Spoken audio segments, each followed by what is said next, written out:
Hi everybody, this is Tina from Tina's Messy Crafty Life. How are you? I hope you're good. I am here with hashtag Artisan Journal Prompts 2024, hosted by My Life with Patti. This week's prompt was actually my favorite color, red. So what I did is I did a collage.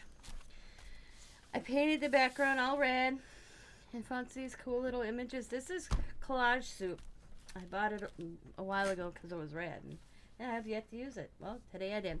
Says it's red is the color that makes people hungry. Red carpets, red cars, red all these things make you hungry. Gianni Versace. Versace?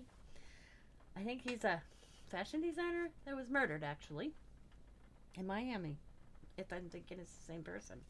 So what I did is I just did anything red that caught my eye, like these big dolls and a little doll and a woman with a spaceship and then this doll and a jeep or mushrooms.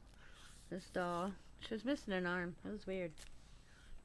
Or I cut it off and didn't realize it. And just some and a clock. So that is my red page. Please go check out everybody else's, everybody. As always, be happy, be kind, be safe, be funny, be crafty, and bye for now.